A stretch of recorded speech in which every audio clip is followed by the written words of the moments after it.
Honourable members Asaduddin बहुत बहुत धन्यवाद। धन्यवाद सर, आपका शुक्रिया कि आपने बोलने का मौका दिया।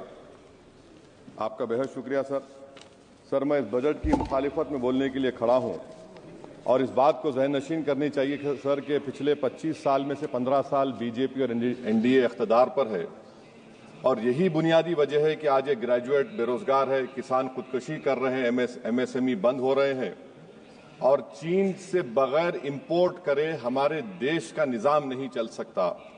ये सब जिम्मेदारी इस हुकूमत पर आयद होती है सर। वजीर आजम कहते हैं कि मुल्क विकसित भारत की राह पे है। मैं कहना चाहता हूं कि ये उस वक्त तक मुमकिन नहीं है जब तक इस मुल्क की 80 करोड़ आवाम फ्री राशन के बगैर जिंदा नहीं रह सकती।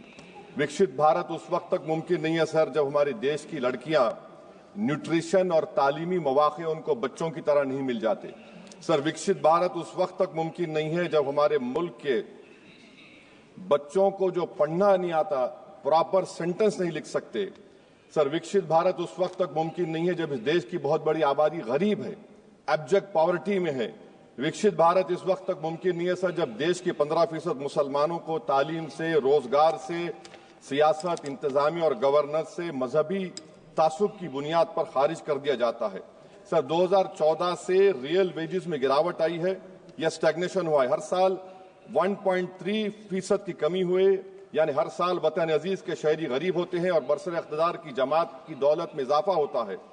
750 उन्होंने अपने नए पार्टी ऑफिस पूरे देश में खोले हैं और एक गरीब को पीएमएवाई में बगैर रिश्वत करप्शन के घर नहीं मिलता। सर, तनख्वाहों में कमी, गिरावट से सबसे ज्यादा नुकसान मुसलमान, दलित और आदिवासी को है क्योंकि इनमें सबसे ज्यादा गरीब हैं। सर, मोदी हुकूमत ने इन तीनों तबकों के खिलाफ ऐलान जंग कर दिया। क्या मन की बात से एक औसत घराने को खाना मिलता है? सर, वजीर आजम ने हालिया आवाम को, जनता को मशवरा दिया कि खाने के तेल में कमी करने से जिस्म का वजन कम होता है। सर, मगर इस हुकूमत के मोटापे का अंदाजा लगाइए कि 2014 और 22 से मोदी हुकूमत ने एडवर्टाइजमेंट के ऊपर 3,260 करोड़ रुपए खर्चा किए। तो मालूम हुआ कि देश के प्रधानमंत्री मोदी जी एक एग्जाम वॉरियर भी हैं और एक डाइट कोच भी हैं। सर, खाने के तेल का होलसेल प्राइस इंडेक्स 2014 में 104 था, 2022 में 182 हुआ, 2024 में 145 होता है। ये पॉलिसी हुकूमत किसके लिए बनाती है? गरीबों के लिए नहीं बनाती, हम जानते हैं। सर, 80% भारत की आबादी माइक्रो न्यूट्रिएंट डिफिशियंसी है, सफर करती है। हेल्थ के बजट को हम देखें sir, as a percentage of total budget spend and share of GDP, इसमें कोई इजाफा नहीं हुआ है सर, बल्कि इसका शेयर 2018-19 से कम है। जब हेल्थ सेस लागू किया गया था, हजारों करोड़ हेल्थ सेस कॉर्पोरेट्स और इनकम टैक्स लोगों ने दिया, हमारे हेल्थ सेक्टर में कोई काम नहीं हो रहा है। सर, तालीम पे आ जाइए। इकोनॉमिक सर्वे जो रिसेंटली ले हुआ है इस हाउस में, जिसमें डेटा ये बताता है कि स्कूल रिटेंशन क्लास 1 to 10 63.8 और हायर सेकेंडरी में क्लास 1 to 12 45.6। मतलब यह है कि सर, एक 1/3 हमारे बच्चे 10वीं तालीम को मुकम्मल नहीं करेंगे और आधे से ज्यादा 12th की तालीम नामुकम्मल करेंगे। लगता है कि देश के प्रधानमंत्री इनको एग्जाम वॉरियर बनाने का जो नारा लगाते हैं, वो नहीं चाहते कि नौजवान तालीम याफ्ता बने, बल्कि सिर्फ चाहते हैं कि गरीब और मायूस नौजवान उनकी जलसों जनसभाओं में यहाँ शिरकत करें, उनके लिए जिंदाबाद के नारे लगाएं और खुद की जिंदगी और मुस्तकबिल को मुर्दा कर दें। सर, सच्चाई यह है कि हमारे नौजवानों का एक बहुत बड़ा तबका बेसिक मैथमेटिक्स पढ़ नहीं सकता और अपनी मादरी जबान में एक जुमला नहीं लिख सकता। सर, जो सौतेला तासुब रवैया अक़लियतों के साथ हुकूमत कर रही है, इसकी मिसाल यह है कि वजारत अक़लियती बहबूद का बजट पिछले साल से कम हो गया है। सर, मैं एग्जाम्पल दे रहा हूं आपको। जो pre matric, post matric, MANF, free coaching, interest subsidy education loan है, एलोकेशन फॉर एजुकेशन एम्पावरमेंट में जबरदस्त कमी आई है। सर, पिछले साल 1575 करोड़ था सर, इस साल 678 करोड़ कर दिया गया है। सर, सेंट्रल सेक्टर की जो स्कीम्स है, जिसमें education, empowerment, skill development, PM विकास है, 2024 में 2120 करोड़ में से सिर्फ 770 खर्चा किए गए। सर, 2025-26 में उसको 1237 करोड़ कर दिया गया। सर, ये सरकार अक़लियतों को और खास तौर से मुसलमानों को मुकम्मल नजरअंदाज कर दी गई है। प्री मैट्रिक स्कॉलरशिप सर, पिछले साल 326 करोड़ में से 90 करोड़ रुपए खर्चा किए गए।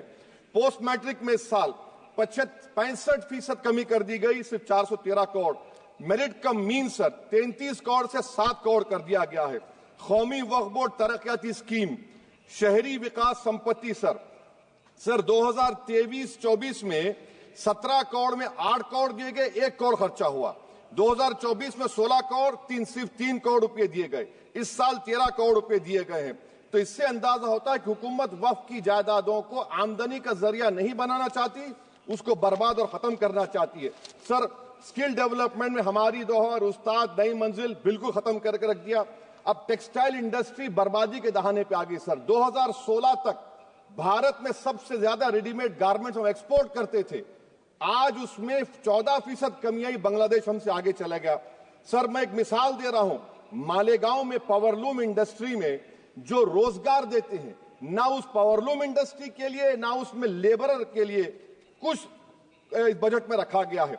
RODTEP, ROSCTL में एक्सपोर्ट प्रमोशन की पॉलिसी नहीं बनाई गई। ग्रुप इंश्योरेंस और GIS को क्यों बंद किया गया इन पावरलूम इंडस्ट्री के लिए? और फिर सर PLI स्कीम के बहुत बड़े दावे किए जाते हैं।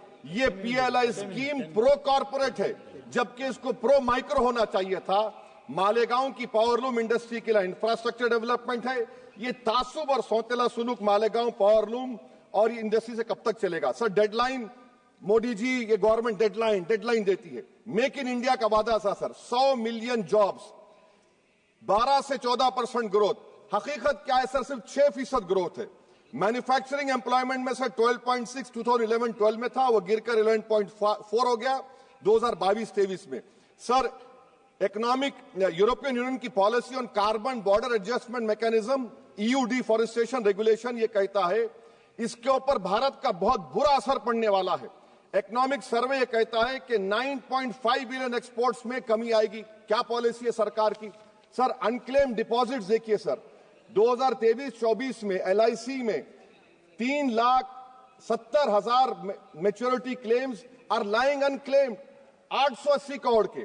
EPFO 2023-24 में 8,500 crore is lying unclaimed in 21 lakh inoperative accounts. Is this being done deliberately to shore up the government supply? Why is the middle class being made bali ka bakra, sir? In February 2023, sir, 35,000 crore is lying vacant or unclaimed in public sector banks. Why don't you use it? And sir, the travesty of justice is in PM Poshan, sir, a cook or helper gets only 1,000 rupees for 10 months. Why can't the government increase? Sir, agriculture department का जो budget है 4,000 करोड़ कमी कर दी गई। मैं आदाद और शुमार और एक स्टडी की बुनियाद पर कह रहा हूं कि किसानों की अगर आमदनी 100 रुपये है तो ये हुकूमत 12 रुपये लेती है। जुल्म नहीं तो क्या है? Sir India steel industry export किया 13 बिलियन और उसमें से 1.2 बिलियन हमने एक्सपोर्ट किया था स्टील एल्यूमिनियम US को।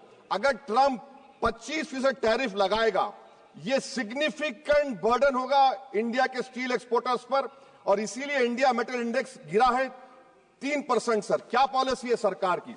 सर कंक्लूजन में अब आप देखें, the revenue through income tax is set to increase by 4 lakh crore for BE24, while the corporate tax is only set to increase by 60,000 crore. Despite corporate profitability an all-time high, while wage growth remains subdued, the share of income tax in total revenue has risen to 22.7% in financial year 19 to 33% in 25, while the share of both GST and corporate tax has declined.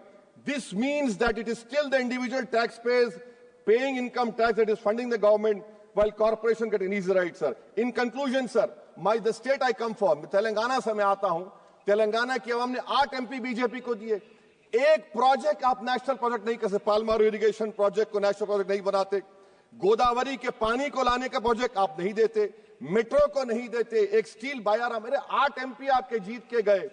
ये लगता है कि बेचारे वो कितने कमजोर हैं कि जिस रियासत से जीत कर गए वहां पर कुछ नहीं कर सक रहे हैं सर। तो इसीलिए मैं इस बजट की मुखालिफत में खड़ा हूं। इससे कोई रोजगार में फायदा नहीं होगा, विकसित भारत नहीं बनेगा। आप लाख बोल लीजिए, हम 12 लाख का बाजा बजाइए, मगर बाजू GST का एक चौकीदार खड़ा हुआ है चोरी करने के लिए। बहुत बहुत शुक्रिया सर।